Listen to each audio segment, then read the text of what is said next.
Any rebroadcast, reproduction, or other use of the pictures and accounts of this podcast without the express written consent of the Nice Guys on Business is prohibited. Ah, fuck that. Do whatever you want. What are they going to do? Sue ya? Whatever. Need an education on how to grow your business?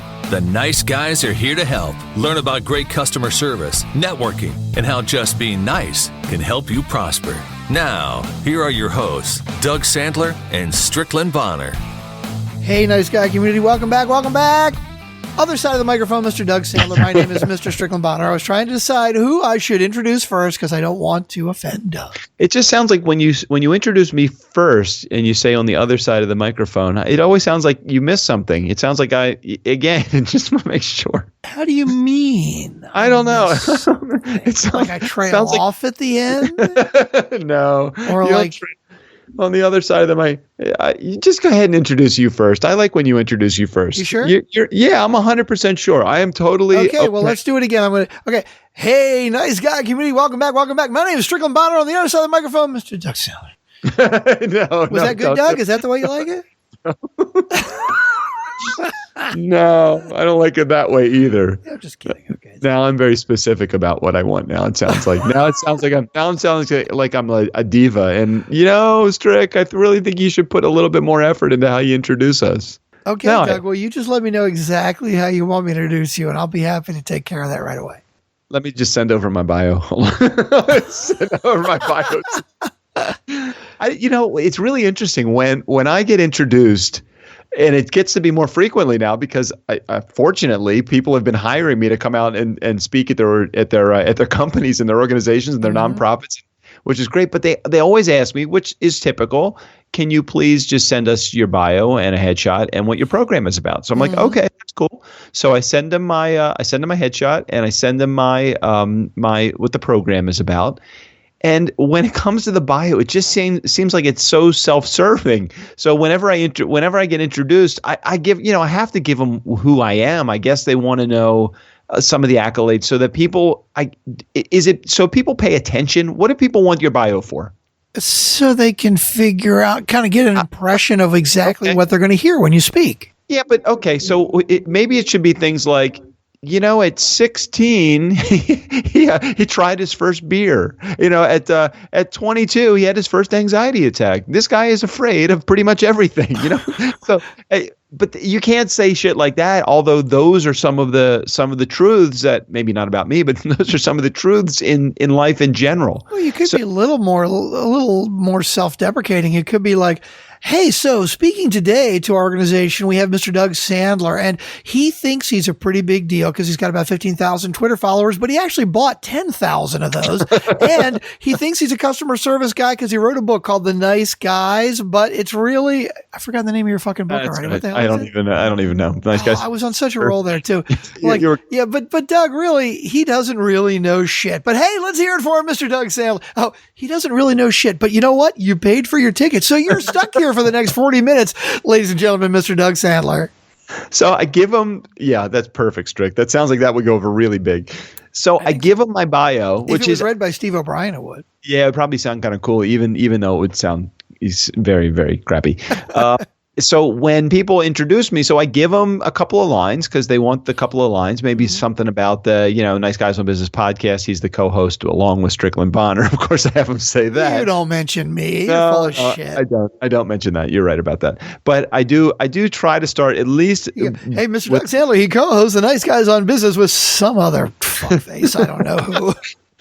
I do try to start with thanks for that amazing introduction, just like my mom had written it, and that usually gets at least that's funny. I like that gets a little bit of a laugh. So people usually I like it. Are you writing that down? Yeah, I totally like it. Okay, go ahead. Why don't you just reintroduce the show? Let me see if I'm accepting what you're going to do. Go ahead. I'm ready. Let's start right now. You want me to introduce the show introduce us for the third time now? Yeah, that'd be good. I just want to hear what it's going to sound like. I just want to feel comfortable with it before I, send you the memo saying that I approve of the. I'm going to send it to my agent first to make sure, and then my attorney, of course, is going to get a copy of it. Hey, ladies and gentlemen, Funkin' fans, nice guy community, welcome back, welcome back. My name is Strickland. On the other side of the mic, the amazing, the inimitable, the author is the incredible, the over-the-top, amazing Mr. Doug Sandler. Oh, well, at least you pronounced my name right. See, that'd be funny after all that if I pronounced your name wrong. Mr. Doug Sandler, just like the Starbucks cup, right? Yeah. So my last trip into Starbucks was very interesting. And that I've made jokes about this before. And I actually use it as a part of my presentation. I talk about the personal service that you get at Starbucks. And they went over to this labeling system that was computer generated. And they lost a little business as a result of it. And I usually like going into Starbucks because they're very creative with their spellings of my name. And oftentimes, but this is the first time this has happened, but oftentimes they will spell my name Dough with an H on the end. And I'm like, what the fuck? My name's not Doe. My name is Doug. So I this past visit into Starbucks with my son Adam, thank God Adam was there with me because he actually could attest to the fact that they not only wrote it once, but they wrote it twice improperly. They spelled my name D-U-D, Dud. Dud. Like, did I really sound like I said? I know it was early in the morning and we were in Starbucks. And maybe I hadn't had my first cup of coffee yet. Of course, that's why I'm in Starbucks. But Dud, really? If you have not had a chance to see that yet, go over to my Facebook page. Go up on the Facebook page, right? Yeah. Did you put it on the Nice Guy page too, or just on your Facebook page? No, but that's all right. I'll friend them on my personal page too. No, Doug put it on the Facebook page. I mean, I think we should put it on the Nice Guys Community Facebook page since we're talking about it. All right, I'll do it. I'm in. Unlike Doug, I don't like walking into Starbucks because I like keeping my money in my wallet. Well, it was a very interesting trip the last time I was in Starbucks. It was nice of them to incorrectly spell my name again. So Doug, we teased on the last episode or on the Tuesday episode that we're going to talk about your trip to the Greenbrier. Yeah. I had a great trip. Found out a whole bunch of stuff about my wife I did not realize. Dying to hear this. Okay, so we covered on the Tuesday episode that I discovered that my wife actually, Danielle, is an excellent shotgun shooter. So basically, you don't want to get on the wrong side of her. No, there's a great line. I don't know why I just thought of this. There's a comedian. I'm sorry, this is totally off the tangent. All right, God, I can't remember the comedian's name. Oh, he's so funny though. He says, I'm a stand-up comedian, right?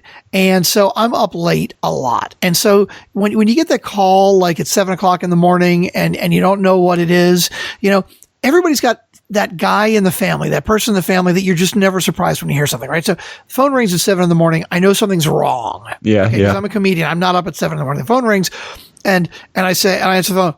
Hello. Hi, is this Mr. God, I can't remember the guy's name, and he's so fucking funny too.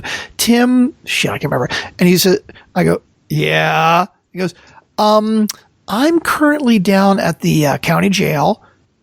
And I'm here with your mother. Yeah. And again, I'm not surprised because this is that member of my family that when I get a call from a lawyer from the county courthouse saying that my mom's in jail, I'm not surprised until I hear the last part of it.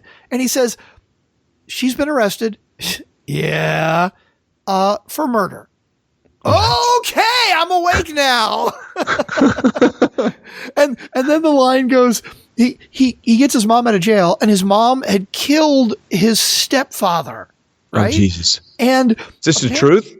Yeah, this is apparently a true story. I got to find the comedian. I'll put the link in because he's so goddamn funny. I can't believe I can't remember his name. But and apparently he was really into guns and he taught her how to use a gun. Oh man. And she ended up shooting him with it. It's like, that'll teach you to teach your fucking wife how to use a gun. So we did get a chance to, I never had gone skeet shooting with anybody, let alone with my wife. So, and she had never shot a shotgun before ever. Now I had taken her to I like handguns. I don't know if you know, if Nice Guy Community, I know you don't know this, but Strick, I don't even, well, you do because I've been to Vegas with you a bunch of times. Vegas and you shoot usually. And I shoot. But this go round, I figured that the shotgun approach would be great. So we had some 20 caliber shotguns. They hold two shots, 20 caliber bullets. And they give you 25 rounds, and their guy named Homer teaches you. He gives you a little lesson, shotgun lesson. First time you got to do it, and that's important. So they take you out to the range, and it's literally these clay, like these huts. Pigeon. Well, okay, let's call it clay huts. No, not the clay huts, but these huts that the clay model thing, whatever you call it, the pigeon. I don't know, the pigeon. clay. They call it a pigeon, clay pigeon. The skeet is shot out of.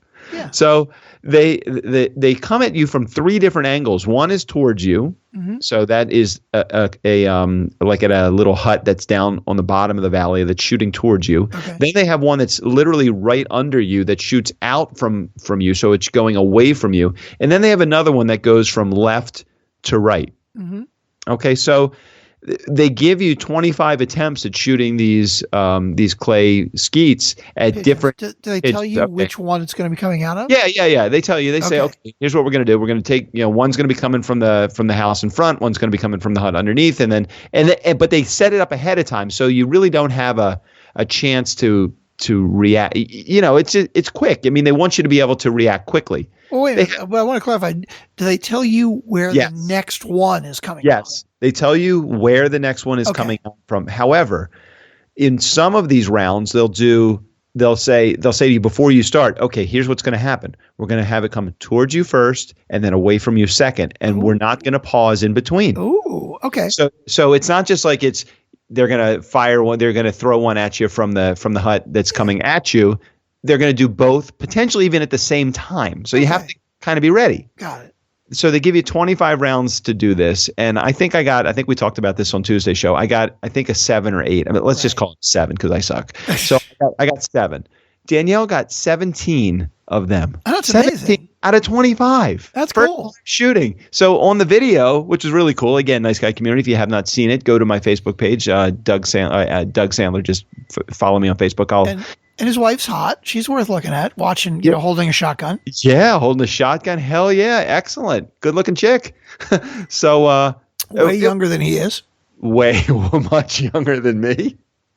Don't know how I landed her, but it's awesome. We're all still trying to figure it out, but please continue with the story.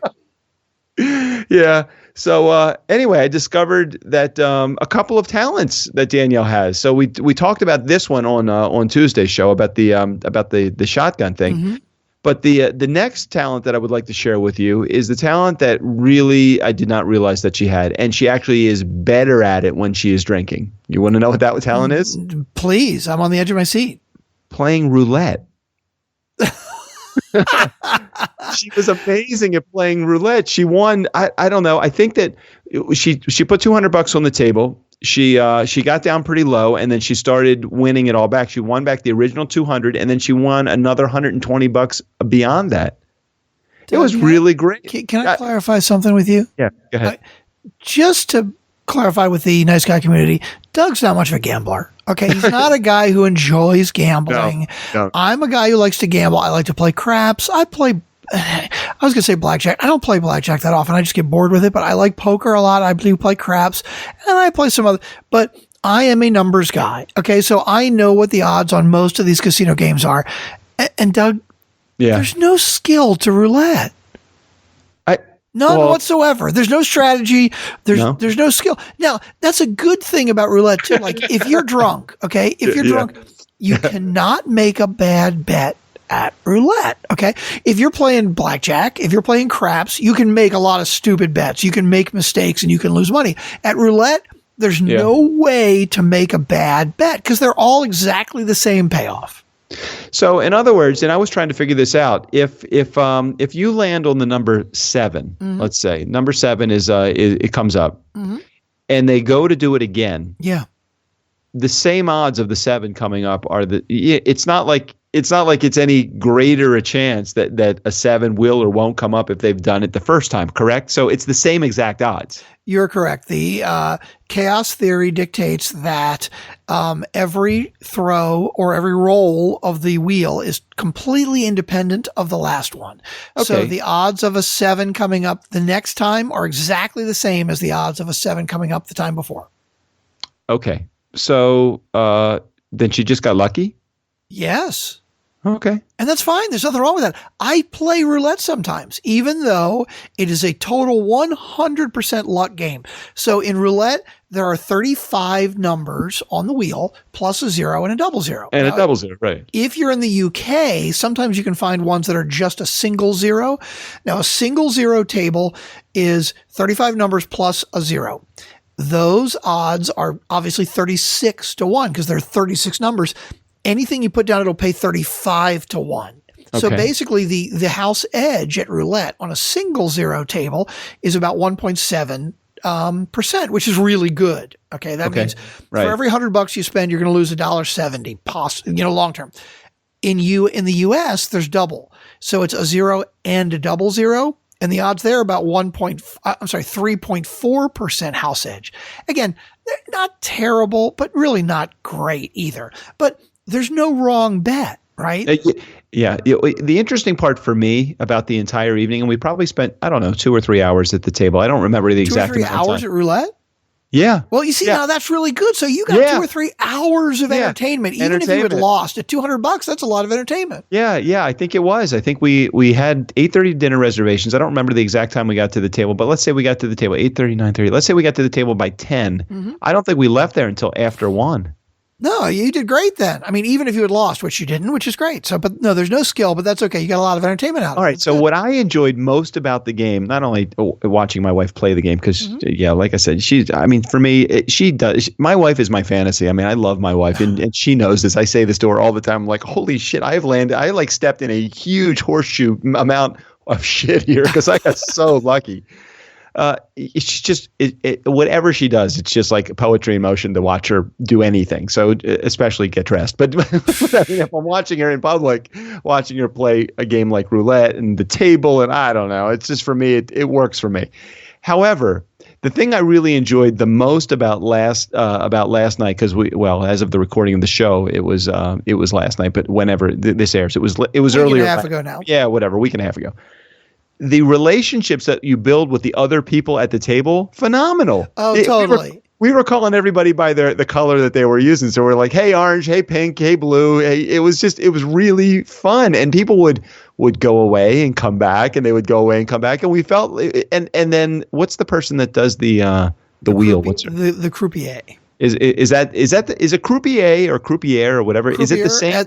At roulette, they call it the croupier. Yes, the croupier. Okay. Yeah. Is that the same as the person that does the stuff at craps and at at craps you've got the stick man, you've got the box, you've got the stick man, the box, and the dealer, and they all do different things and they rotate. Right. But yeah, they're all still doing the similar things. Yeah. So we had Donna. There was like a cast of characters. Donna was the croupier or croupier. Okay. And then Mimi was the replacement that came in, that she was like the rotating person around. And then there was the person that would do the drinks, and everybody, cocktail waitress. Yeah, the cocktail waitress, right. Everybody had this unique, it was just hilarious, this unique voice, like the lady that the cocktail waitress, does anybody need any drinks? No, it was like, so the cocktail waitress sounded like Kermit the Frog. Yeah, pretty much. And the croupier, she just couldn't understand what she was saying at all. Hunter coming in. I'm like, what? She would just they make these announcements if somebody was coming in or somebody was cashing out. And it was just so funny. There's this whole the cast of characters. So you had the players, and you had the croupier, you had the cocktail waitress, you had the person that comes around to check to make sure everything is going right. And then you have my fucking hot wife. All of this, it was just amazing amount of entertainment for me. And I don't gamble, so I was just sitting watching this entire thing go down. Every once in a while, I was the replacement drink getter when the cocktail waitress didn't come along quickly enough. My wife likes her Jack and Ginger. So, well, Doug, you got, because her name is Jacqueline Danielle. Yeah. So nice guy community. If you don't know that, my wife was actually named after Jack Daniels. So Jacqueline Danielle. But now, what's interesting, Doug, because you've never been that into gambling, right? It's just not your thing, right? No, not my thing. I think you're realizing part of what's great about it is that whole community thing. And sometimes when you get to the right table with the right people, and you're all just hanging out and shooting the shit and talking, that's a big part of it. For me, I enjoy gambling, and yes, sometimes I win, sometimes I lose.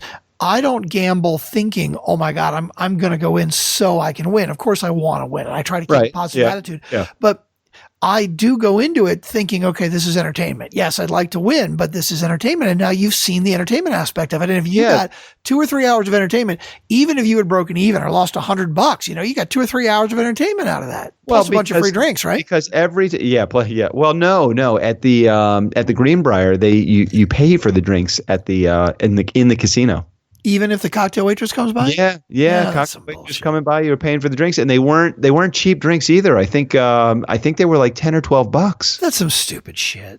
It was a little bit out of character for the casino, but whatever. It was fine. Again, part of the entertainment value was buying the drinks and hearing the cocktail waitress's voice. She could have done voiceover work as a cartoon character.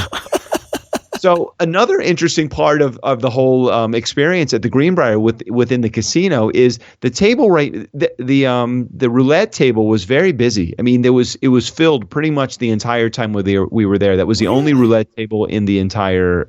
It's not a big casino, so there was only 2 roulette tables. They could have opened up a second one and probably kept it busy, but they only opened up one. So there were people that were waiting to get in on the game. So while they were waiting to get in on the game, a number of them decided that they were going to play at the table right next to that table, which was 3-card poker. Oh, okay. Mm-hmm. And that game is really interesting too. Yeah. So I don't understand all the rules of 3-card poker other than pretty much you're getting 3 cards, the dealer gets 3 cards, and you have to have a better hand than they have. It's all in the betting, really, because you have a. There doesn't seem to be any skill in that game either. No, there definitely is skill in that game, and it's not deep. It's so you get 3 cards and the dealer gets 3 cards. And it's single deck too. Single deck, and you put down a bet. Let's say you put $5 down on the bet square, right? And then there's a $5 in the pair plus, right? Right, pair plus, exactly. Right, and then so if you want to stay, you have to match your whatever that square bet. Yeah, so you get 3 cards, and then you're trying to make your best poker hand from 3 cards, right? So there's no full houses, and there's like hold on. There's pair. Wait, the chick that was sitting right next to me waiting for the roulette table, she got 3 10s. Yeah, okay, so you get it right. 30-1. Yeah, 30-1. Right. She won $300. Well, and that's the whole thing is that you got to go for the long shot bets. And that's where you win on that because you do a bet and you do a pair plus, and then you decide if you want to, I guess it's ante. That's it. You put your ante down, right, and then after you see your card, you decide if you want to bet, right?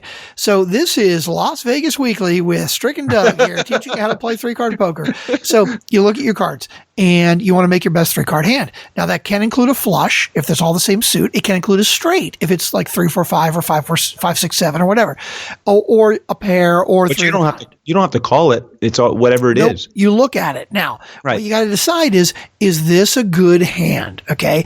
And strategy wise, if I remember correctly, and if anybody is a gambler here, I don't have my book in front of me. I don't play it that often, but if somebody can correct me, I'd appreciate it. I believe you should stay on anything if you have like a queen and a 10 or better or something like that, because the way it works is, let's say you got a queen and a 10 and some other crap card, right? You do not have a pair or better, which means you're going to lose your bet, but you have to beat the dealer. Okay. Yeah, you always look to beat the dealer, right? Right. You want to look, well, you don't get to see what the dealer has ahead of time, right? So, well, why don't they? The thing I didn't understand about that game in particular is why didn't they deal everybody's cards down? Why don't they just deal everybody's cards up except for the dealer? Because they don't want you looking at other people's cards. Oh, right? They don't want you. And is it can everybody play open if they wanted to, or is that against the rules? Yeah, they frown on it. I believe that if you start showing each other your cards, right? They may yell at you. You're not really supposed to do that. I got it. Okay, all right, fine, whatever. Right. Let's say because it has to do with like, okay, so if everybody has high cards, then the dealer probably doesn't, and you can beat the dealer. Right. Your count cards and all that. So when the first night that we went down to the casino, because we were there for 2 nights at the Greenbrier, the first night that we went down there, I didn't realize that you have to wear a jacket in the casino. Yeah, you have to wear a jacket in the casino. Are you fucking kidding me? No, they're pretty. Again, let me go back. Get the fuck out of here. That's from Tuesday, right? You haven't, if you haven't been to the Greenbrier, I know you have to work a gig, but it is an old school. It kind of reminds me a lot of the Catskills in New York. Totally. It's very Pocono-esque, Catskill-esque, but it's extremely kitschy in its decor. Dorothy Draper was the designer for this place, and everything is color and patterns and ridiculous, like clashes. And I mean, I guess it doesn't clash. I don't know. I'm not good with design. It is definitely very kitschy in its look. However, it works because that's what you expect when you go to the Greenbrier, and people look forward to that. Like seeing the wallpaper in the bathrooms, it's like palm trees and yellows and greens and blues, and it's just so ornate. It's crazy. And right now, add to that the all of the Christmas decorations that are going on and the lights, and it just completely amplifies that. It's totally a cool place. I just keep thinking in my mind, is there a place for this in the future of places to visit? I hope so, because I think it is really a very unique place. Well, it's obviously trying to pull a very retro vibe. Yeah. Right. Yeah. But the question is it in 10 years, 20 years, 30 years, 50 years, will it be too retro? Who knows? Maybe not. I don't know. As long as they keep up with, if the decor looks dated, I mean, if the decor looks good but it's dated, that's one thing. If it looks and feels dated and it doesn't work anymore, I just am afraid that people are just not going to visit the facility, because it's a destination. It's not like you're passing through. You must go there. It's 3.5 hours from anything, pretty much. There's nothing within 30 or 40 minutes of the place at all. The other thing that I want to ask you about the jackets. So if you're in the casino, you have to wear a jacket. Right. And what if you didn't bring a jacket? I was going to say that, they gave me a jacket the first night. What if I'm wearing a T-shirt and jeans? Can I put a jacket on top? I think the whole T-shirt and jeans is very much frowned upon in the entire resort the entire time that you're there. Going to any of the restaurants, especially the restaurants at night for dinner, I don't think that you can even get into we went to this place called, what was the name of the restaurant? I think it was Jerry West Restaurant. I don't remember the name of the restaurant in the Greenbrier, but it's basketball coaches. Jerry West, is that who it was? I don't know. I don't recognize the name. I'm sure Sean Carpenter can be like, what the fuck? How do you not know who Jerry West is? I'm sorry. I'm just not a basketball guy. Sean, you know what? I gave you a chance to come on the show tonight. All right, Sean Carpenter, you could have defended yourself right here, but nope. Sorry, fuck you. All right, you didn't want to come on. Tough shit. Dinner party. You lost your chance. Yeah, so you had to wear a jacket in order to get into the place. I want to also share a very fun experience while I was there in going through the whole bunker thing. Oh, yeah. God, we haven't even gotten to the bunker yet. No, totally a cool experience with the bunker. So they built this bunker. Okay, I'm going to completely mess this up. It had to have been in either maybe you can look up some of the stats and the stuff when I'm just sharing some of the information about it. During the Cold War, they built this bunker so that the House of Representatives and the Senate could actually have a place to go that was far enough away from any kind of fallout from a nuclear explosion, but close enough so that they could get there quickly and start doing the work of the government. And so they take you through this area, and it really is hidden in plain sight. So envision going to a bomb shelter or going to a fallout shelter. Where would you think that a fallout shelter would be located? Beneath or above a building? Oh, totally underground. Underground, right. So what's interesting about this, again, hidden in plain sight, is that when you go into the elevator at the Greenbrier, in order to get to the bomb shelter, your elevator goes up. Okay. So it goes up because what you're actually doing is you're going up inside a hill that was a natural formation of a hill, I guess under bedrock. But that is right next to the Greenbrier. But when you take the elevator up, it goes up into the hill. So you're going up, and then you're walking down a corridor that you're walking directly into the side of the hill. So they had to actually, completely dynamite and explode and excavate out the side of this hill. So first of all, they placed it in plain sight, which was above rather than below ground, but it actually is below ground because you're walking into the side of the hill. Okay. Okay. So anyway, they showed you the areas where all of the offices were, and it's behind like this. I don't even know the size of are you on any stats? Do you have any of the statistics anywhere near you? Yeah, I'm looking at the bunker thing, but it doesn't say anything about that. Yeah, so they have, I think, 4 or 5 blast doors, and like one of the biggest ones is something like 30,000 tons of steel. It's some crazy. Oh, here we go. Project Greek Island. Okay, yes, I can get the more specific. Yeah, they started it out. It was called Project X, and then it turned into Project Greek Island because if you're going to escape anywhere, you want to go to the Greek islands. So they talk about they have meeting rooms for both the House and the Senate that's there, and they show you exactly where they would have conducted their business. They show you where the sleeping conditions would have been horrible. They were like bunk beds. Well, it's a freaking bunker. Come on, what do you want? So they had enough room for everybody, plus the families. Plus one staff member. Right. Dormitory, kitchen, hospital, and broadcast center for members of Congress.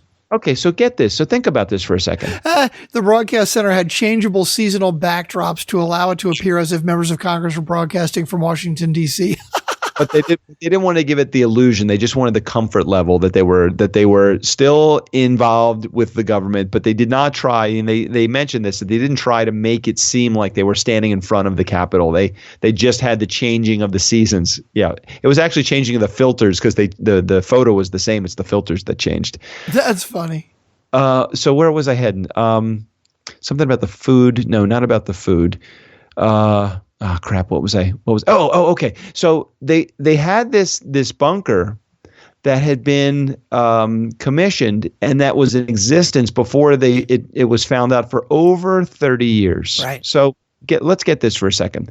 This was a updated, upgraded facility with when you are in a bunker, let's talk about this for a second. When you're in a bunker, what are the things that if you need to be able to communicate, and need to be able to survive, what are the things that are most important to you? So water, food, electronics, communications, all of those things, medical, not only medical as in like equipment, but as in prescriptions and drugs that you need. Mm-hmm. Imagine a place that's 30 years commissioned, so in business for 30 years, but never having one person visited. Well, this is really interesting. Again, I'm reading all the details here. This is Wikipedia, so it may not be true, but you're right. 4 blast doors, right? And the blast doors, one weighed more than 28 short tons. I don't know what the hell a short ton is. Yeah, it's actually 30. I think it was tons. Okay, whatever, but. It says the Greenbrier used it for business meetings. It was actually a disguised workstation area for members of Congress, complete with 4 hidden blast doors.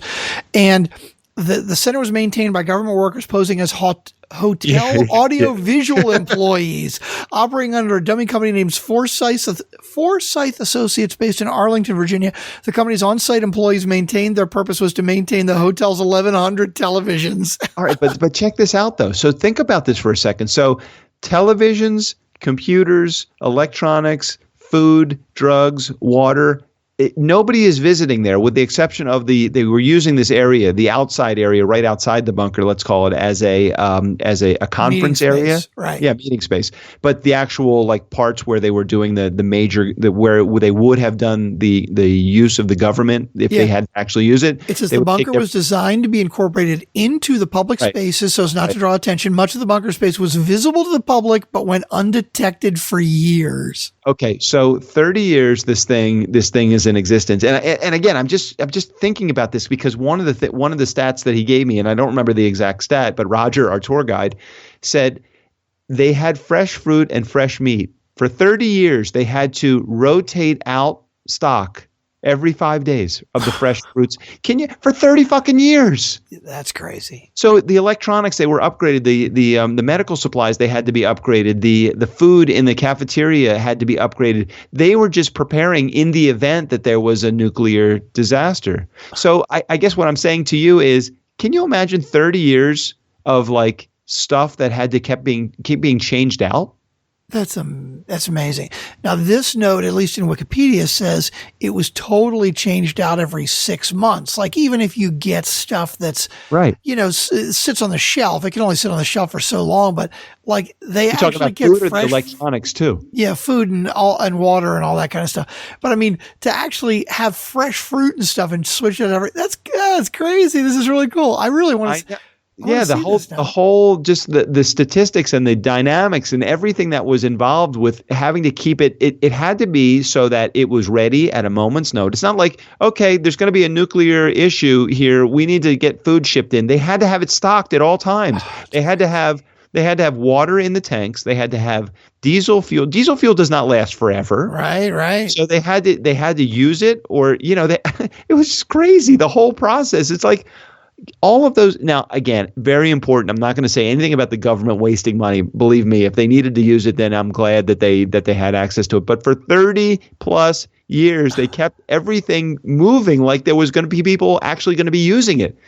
You ever see those government surplus sales, computer equipment? These are like things that never got used. It's crazy. Go in, install them, 6 months or a year or 2 or 3 years later, wreck them and send them out. That's crazy. Crazy shit. And so that was part of the trip. It just amazing. This whole, that'd be cool. The whole rest of the place, it's too far away from me for nothing that's really that exciting or that interesting or that different. I mean, I don't know. Skeet shooting would be fun. Falconry, whatever the fuck. Who knows? But the bunker would be cool. But that would have been fun. We didn't do that. $200 an hour for meditation. No, but I did meditate 3-4 times in the room, so it didn't cost me anything. It didn't cost you a penny, right? No, and they do have every once in a while they run specials on the room. So if you have not had a chance to go to the Greenbrier, just check it out. If you live anywhere near within a few hours of West Virginia, it is a worthwhile, really fun.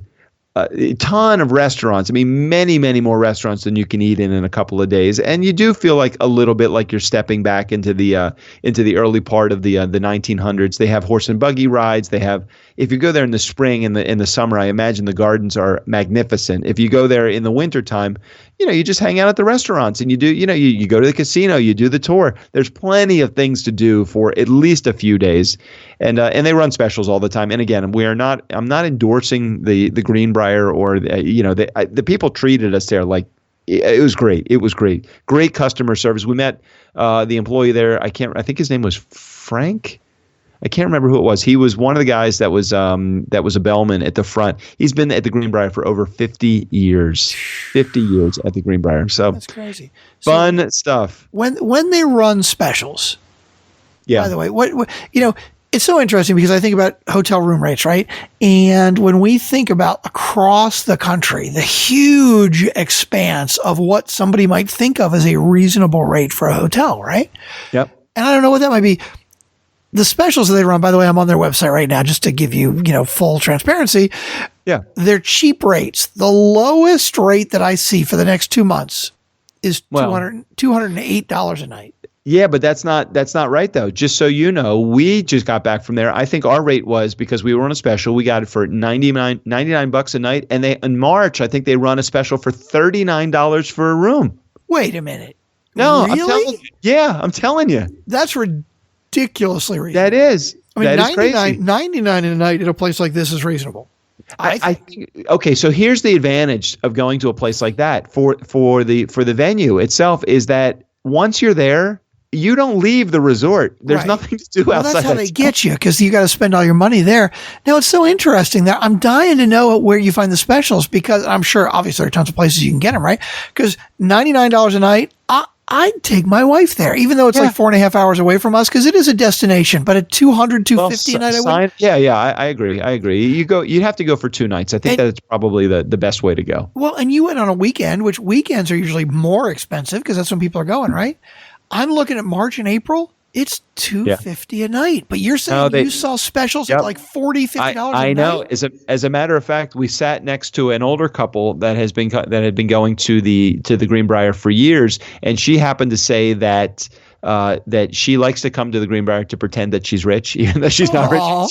She was really funny. She was nice. They were celebrating her husband's birthday, and she says, yeah, you should come back in like March. And they have like I swear that she said like a $39 special. That's I don't think we spent more than $99 a night for the room. Well, you did good then. That's really good. I would totally go back. I mean, I would go back. I would go there at that rate. Yeah, it was fun. It was fun. Even if you had to fly in, they have a very small municipal airport that's right by the Greenbrier. And as a matter of fact, if you want to visit DC and make a really fun trip, visit DC. And it's really crazy because as you think about this is exactly how they planned this out so perfectly well.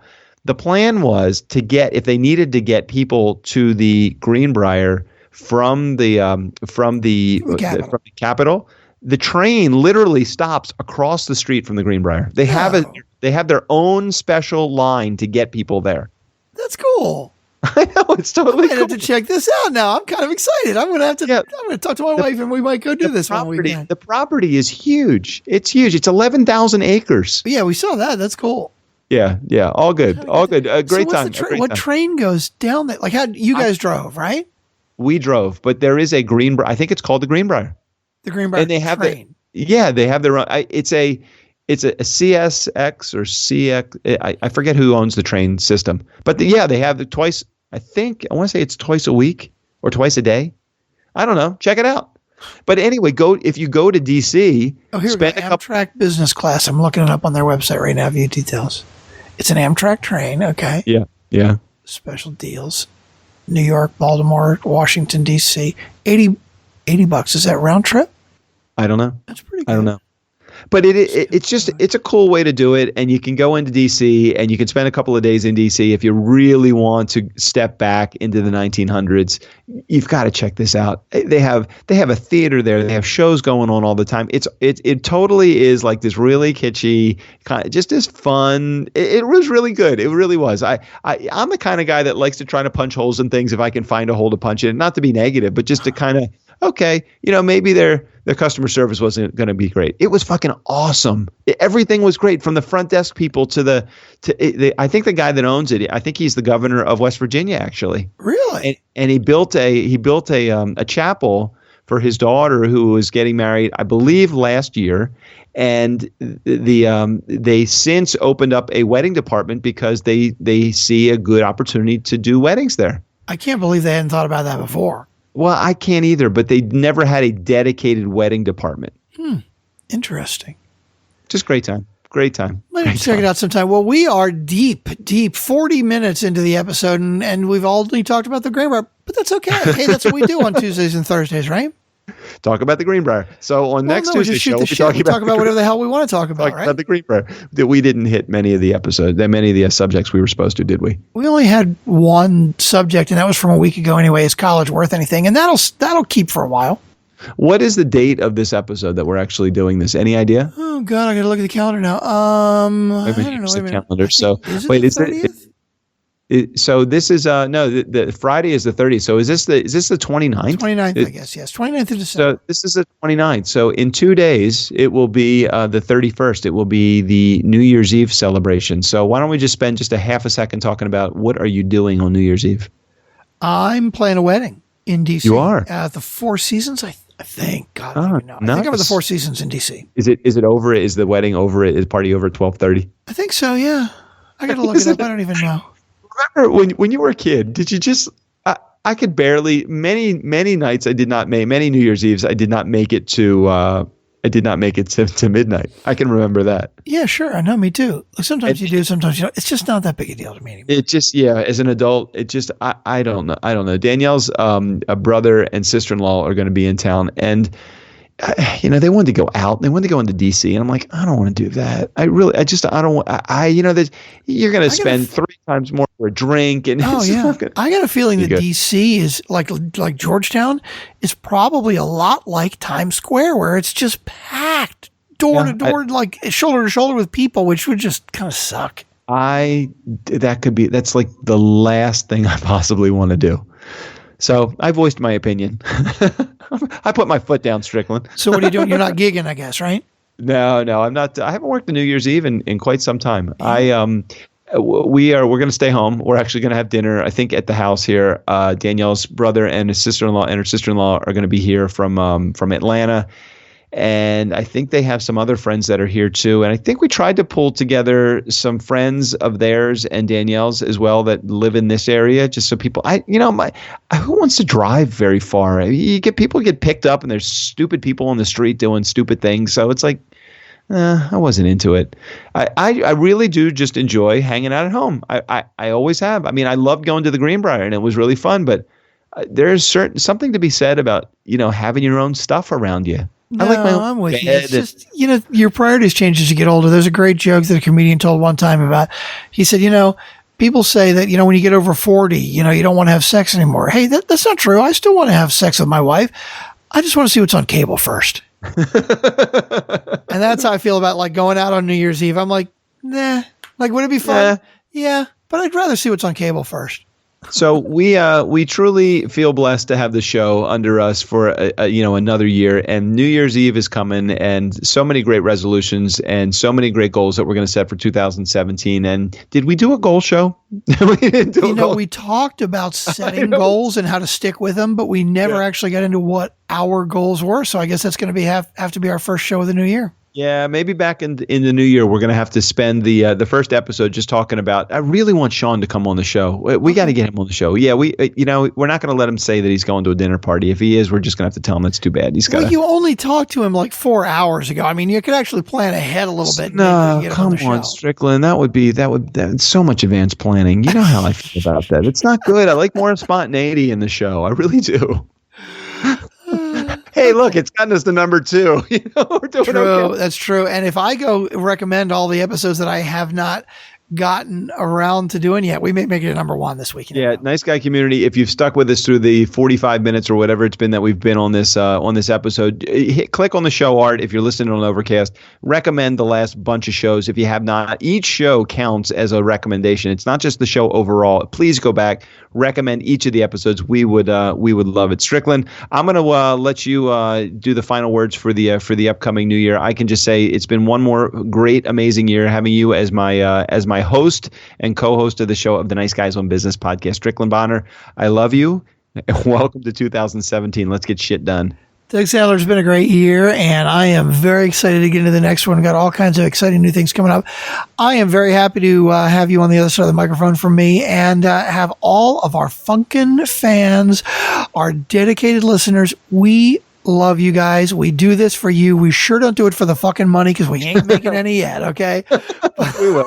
2 years. It's going to make that'll be our goal in 2017 to actually make some money from the show. Make a couple bucks. So we love you guys. And hey, Steve O'Brien, we love you. So Steve O'Brien, take us out of here. For the Nice Guys on Business, the only podcast I provide voice for and also actually listen to, I'm Steve O'Brien. Well, that's what I tell them, at least. Listen to the beginning and the end. All the stuff in the middle is just yak, yak, yak, yak, yak.